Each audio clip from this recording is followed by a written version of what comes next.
Long time no talk. Have been doing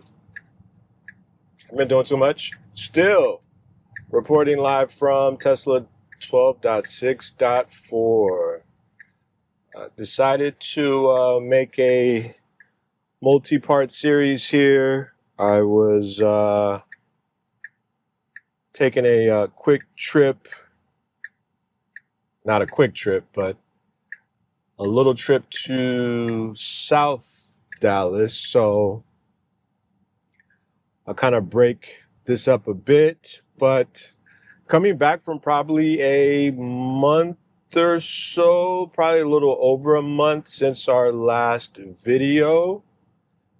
And once again, we want to kind of go through the flow of things, see if anything has changed,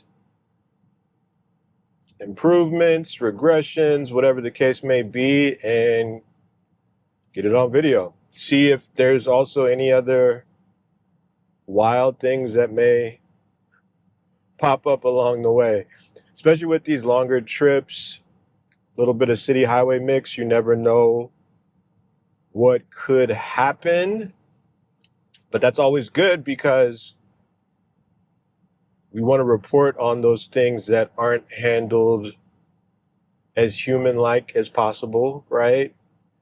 And then just to see, again, how far Tesla and AI team has come in putting this full self-driving thing together. So definitely excited here. So coming up on our first turn, this is essentially the OG turn to get things started. If you all been following me for a while now, we've had through different builds. It's been I won't say it's been hit or miss. Past several builds, it's been excellent. But in the earlier builds, this was a real struggle turn. So let's see. Coming through. Little jerk, but not too bad. What's funny is probably the last 3 or 4 builds, the turn has been great.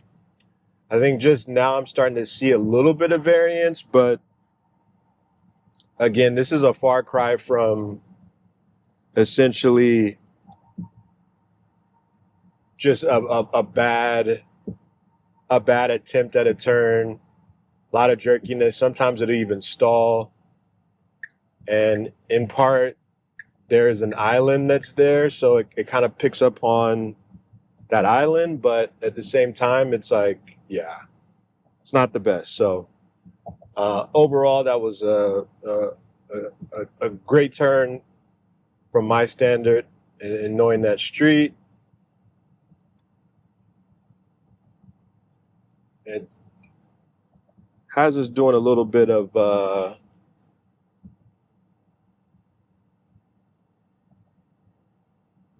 straight road here ahead.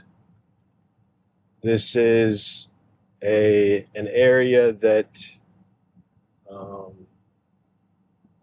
has a good amount of traffic. They are still doing construction. For those that are following me, seeing the video or in the area, you know that this has been an ongoing thing with this traffic. Now we have a legit overpass that we can see here ahead. And so that should be completed pretty soon, but still a lot of cones out, a lot of temporary signs. So it's always good to see how FSD handles itself. All right, let's see. Hopefully we make this light.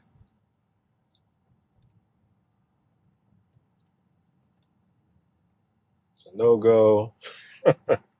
Those are the times I definitely would have taken over, but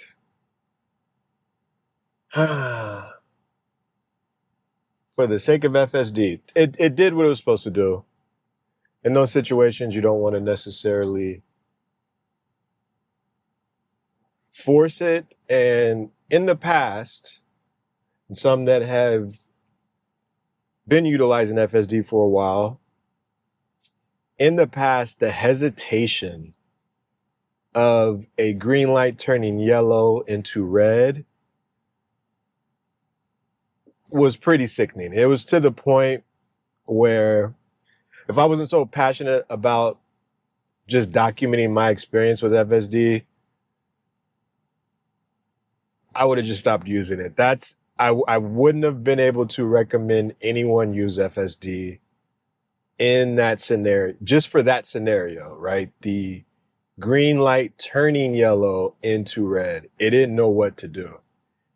It would pause, it would go. It would pause, it would go. Sometimes it would stop completely. Sometimes it would come to a stop and then dart at the last minute. And, you know, in those situations, you run into the issue of the vehicle on the opposite side of the lane making a left turn coming, right? So then with that jerkiness, hesitation, and that person that's waiting to turn, maybe in the middle of the street, they don't know what's going on. I don't know what's going on. FSD doesn't know what's going on. So it's one of those things where it wasn't good. It wasn't good at all, but it's greatly improved now. So I say all that to say that I don't mind missing that light for that circumstance. Okay. Here we go. We didn't have to wait too long, so that's not too bad. But there's two different sets of lights for these overpasses, so you have to be real assertive, which again, now we went ahead and shot out there. We're looking good, but yeah, those are the things. So you got this vehicle taking its time, didn't affect us at all. Okay. So we're gonna see if we get through this next light.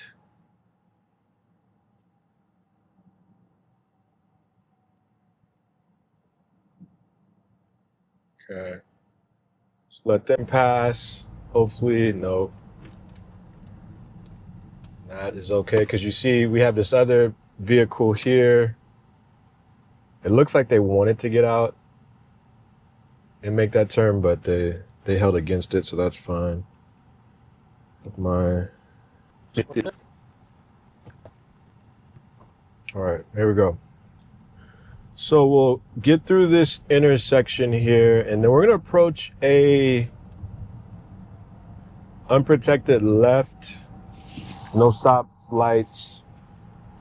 That it's fairly new path. It's a fairly new path, and I filmed this in previous videos, but it's always good to see how FSD handles itself in these type of scenarios. We're coming up to the turn now. There's no traffic. There was one instance that I did have to nudge a bit to get it across. It won't be on this situation because there's only one vehicle. Slight jerk coming into that turn, maybe just not recognizing the area where that center island was at, which that is historically, for me at least, one of the most apprehensive pieces of allowing FSD to just do its thing, is coming into a left turn, initiating that left turn, and then making sure we don't curb that center divider. So again, that's another piece where it's been a far cry. I'm not sure why we have this blinker on. It's been a far cry as far as making lefts, and I had one time where I just disengaged altogether because I'm like, we're definitely gonna hit this center divider. So I say all that to say that never be afraid or ashamed to take over. That's why it's called supervised. And yeah. Okay, coming up on our first roundabout. Don't see any vehicles there. We still kind of pause, but then just go right through, which is what's supposed to happen. So that was a good deal there. We should be getting to this left lane here pretty soon. We have a vehicle that's behind us, so rightfully letting them go past so that we can then initiate our lane change here.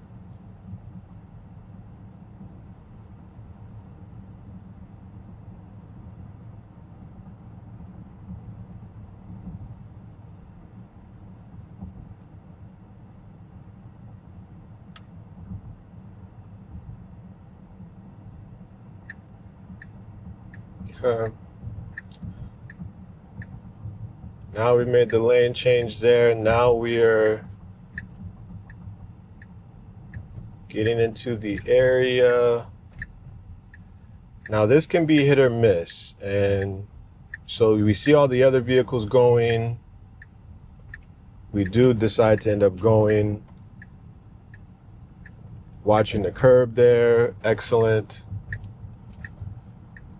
There has been instances of kind of stalling out during certain left turns where you have the flashing yellow, because you do have other flashing yellow scenarios, whether it's passing a fire station or if you have a crosswalk, someone initiates a button with a crosswalk that may not even have an actual light. It may just have one on the corner or something. And so in my mind, and FSD is going through all these scenarios to see which type of flashing yellow light we're at. And that can become problematic, right? So again, I think it's important to report anything and everything, even if you have to do it multiple times. All that stuff helps. There was a cone that we just passed in the street. I was going to see how we were going to react to that, but so far so good. No issues with that. Okay, so we are approaching our first stop. And so thoughts on this initial start of the trip? No issues on my end. Outside of that right turn signal coming on, I'm not sure why, but we'll end that here. And any questions, let me know. Comments, all that good stuff. Have a good one.